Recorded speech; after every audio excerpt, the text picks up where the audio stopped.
I remember playing Tenchu on the PlayStation 1, and you're going through the first level, jumping on the rooftops. I think you already have a grappling hook at that point, and the music kicks in, and it's like these drums and vocals and these stirring, flourishing strings. And I remember really feeling something, being like, wow, this sounds really different than what I've heard before, and felt like really sort of Japanese and special.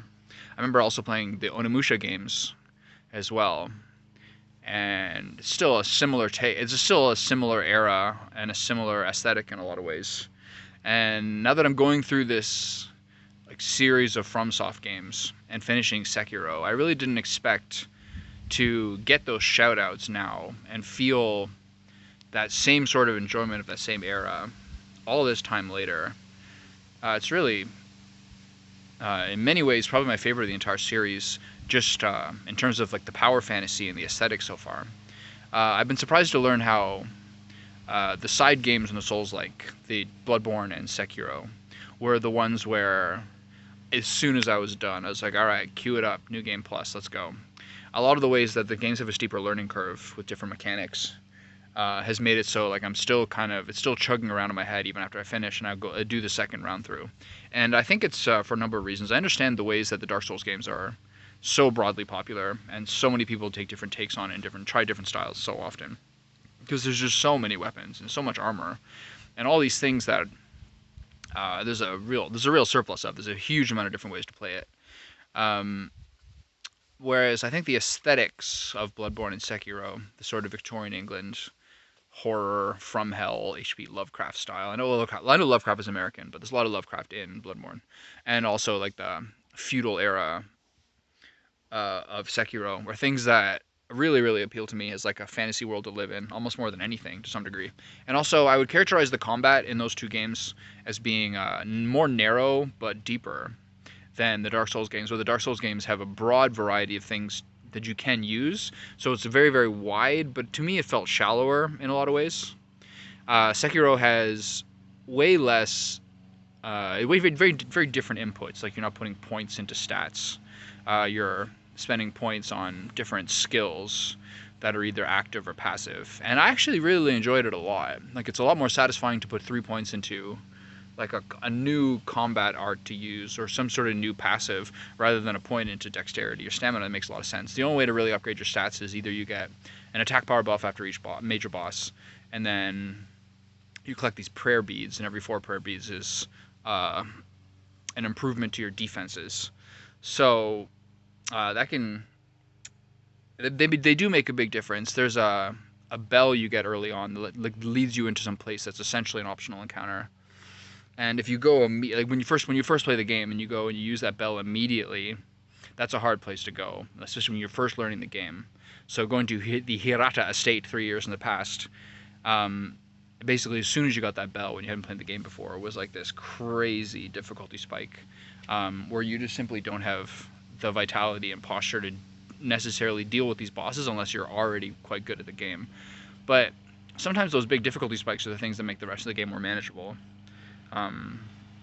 This game has a little bit of a different playstyle. Obviously, one weapon, a series of prosthetics, and like the deflection-based playstyle that everyone knows about. You're very mobile in this game. Probably the most mobile of all of them, obviously, with the grappling hook. So there's a really great fantasy of like agility and stealth in this game. But I'm not sure how much it was Bloodborne has the hardest boss fights, or whether because I did Bloodborne first, I was sort of like better mentally prepared to do boss fights afterwards. Whereas when I did the DLC, particularly in Bloodborne, there was some real struggles. Lawrence and Ludwig took me so long, like a full day sometimes for Ludwig. Whereas in Dark Souls 3 and then in Sekiro, I'd like a really hard boss fight to me was like 2 to 3 hours, and that's not even really me being that locked in. Sometimes I'm kind of just like kind of phoning in it a little bit and just kind of hoping it'll work out. So I'm not sure how much of that is like the actual difficulty spikes of the game, whereas whether I'm just kind of like a little bit better at figuring out how to get through these things and kind of like managing the emotions around it to some degree. I think that the central system in this game is both the poise meter and the health bar. And the more you chip down the health bar, the more that you can keep their poise up. So like a fight like Ishin or something like that, who's very agile and very squishy, you can actually, if you're playing perfectly, get some real momentum going. and basically knock down a boss phase in like literally 15 to 20 seconds. But it feels really, really bad that if you start messing up and go off tempo and then get some distance off you, you feel like all the progress you made is worse and worse. So it took me a while to adjust to that system to some degree because it felt weird to have the dual purpose goals there. But over time, I get it in that like it's if you can play basically perfectly and rush through these boss fights very very quickly. But over time, a war of attrition, you will have some advantages as you slow them and weaken them. A couple of fights in this game that I thought were interesting. I thought that the um, Guardian Ape fights were ones that like I do think is a very very good take on what it would be like to fight a massive like ravening beast. I did find them very frustrating. Like I was irritated the entire time when I did them, especially the second one with the two. Once I realized that Mortal Draw just devastates devastates those apes at such a shocking degree, that really helped a lot. A lot of these games, especially Dark Souls 3, to some degree Bloodborne, and then this one has not very many. But sometimes these games have like a gimmicky fight that's more of like a concept fight than a strict physical challenge. I thought the Divine Dragon fight in this game was one of the better executions of like a conceptual sort of gimmick fight. It's not terribly difficult.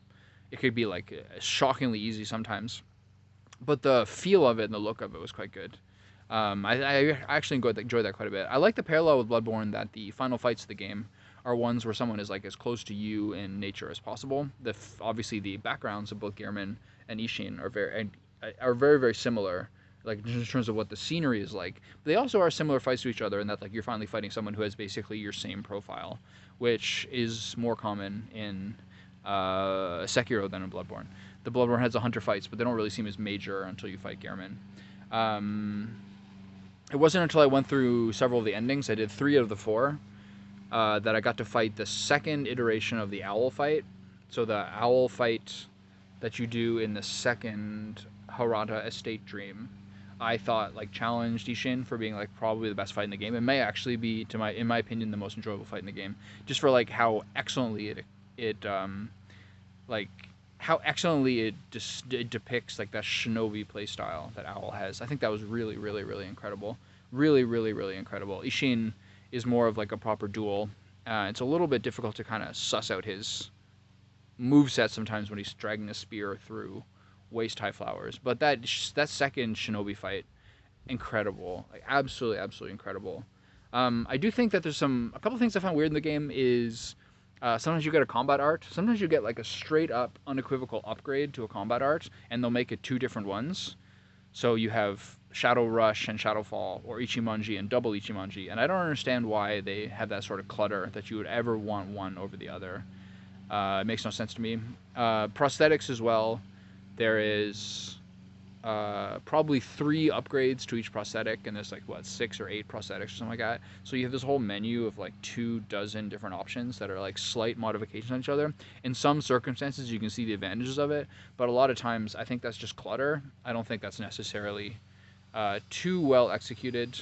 Something I talk about in these, sometimes I think about a lot when I play these games, when I'm going through different endings or different options for side quests, are like, how would you ever find these things if it wasn't for like a community of people to look into?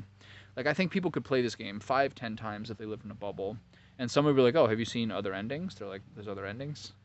Like, sometimes it blows my mind how, not obtuse, but how hard to suss out some of these things are. I mean, anyway, I only have Elden Ring left now, which I'm going to do after vacation. I'm going to Japan for the last 2 weeks of June, and then I'll play Elden Ring for like probably, I guess, the full month of July. But this has been like a funny tour de force to some degree. Like, there's a lot of frustration. You get kind of cranky. Sekiro is the game where, when streaming it, I've never less wanted people's like input on how I should do something. Like, it drives me crazy because so much of it is learning curves, you know what I mean? A lot of times I find that like the frustration I feel when I'm playing one of these games is not because of what the fight is like, it's because of how I'm performing. And that is especially noticeable in Sekiro, because if you don't get the deflect timing down, you're deflecting. It's like 100 million opponents, and they all have slightly different timings. And if you're not like if you don't have cat-like reflexes, you just feel like you're always like a little bit like off balance and frustrated. So, couple things I thought about too. there's an incredible variety in the ways you can feel like a real badass with this, like grappling through an area, becoming stealthy, and adding like a deeper, more fleshed out stealth mechanic to the game is something that I loved and didn't expect to get in it, but that's extremely fun to me. Um, Sometimes the levels feel like you don't necessarily get the ability to do the things that you would hope to. Like, sure, there's grappling points everywhere, and you have a huge amount of different inputs, but the Spirit Emblem system, similar to the Blood Vial system in Bloodborne, I don't love. I understand why they have it. You need like a money dump. There's not very good money dumps in this game, but if you're playing through New Game Plus, it's very, very difficult to continue to get levels, to get skill points, but it's very, very easy to get money in a way that's like totally useless. There's nothing you can do with it. Um, so I think it's a little bit weird. Like, great, I have 900 Spirit Emblems now, going through New Game Plus, but a couple more money dumps would be nice. And I guess I kind of dawdled a fair amount in my first playthrough to get some more levels at the end because I wanted to get a couple of the secret techniques, or at least one of the secret techniques. So that means I guess I was sort of over leveled for my first playthrough. But that also meant that like while I probably got maybe 30 plus skill points in New Game, I maybe got 10 in New Game Plus. So like that kind of curve was a bit strange. Those are most of my thoughts on it. I do think, yeah, sometimes some of the environments, there's not a lot of circumstances where you get to really have like the grappling around super fast fantasy. But when you do, it's very, very satisfying. Most of the most frustrating opponents for me would be like the most nimble. Some of the Nightjars, the Shinobi when you come back to Ashina Castle. Things like this are crazy tough, I thought. And to find combat arts that can like hit them through it, like Shadowfall, was very, very satisfying. Overall, this is like honestly one of the most enjoyable games I've ever played in my entire life.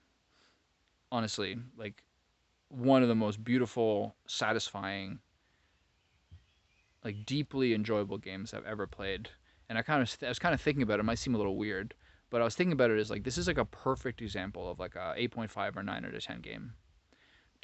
For a game to be a 10 on 10, it has to be like revolutionary, like a Super Mario 64 or something like that. Like something that totally like takes something new and iterates on it perfectly the first time, or just iterates on it perfectly. And that's a whole different category where the time that it comes out is part of it. But this is like truly one of the most enjoyable power fantasies. The dynamic between the main character and Kuro is very, very, very touching. Honestly, like you're sort of doomed and honor bound, and this dark figure protecting his innocence in a way that I found very, very, very touching. Honestly, and that continued to be the case. Truly one of the most enjoyable things I ever played. I did not expect. I heard it was frustrating. I heard it had a sort of different learning curve, but for it to be this like amazing of a game that came out relatively recently, 5 years ago or something, makes me very, very grateful that I got to play it and that it's around. And here's to the next one. I'm actually going to Japan next, so yeah, maybe I'll find a weird dilapidated shrine somewhere.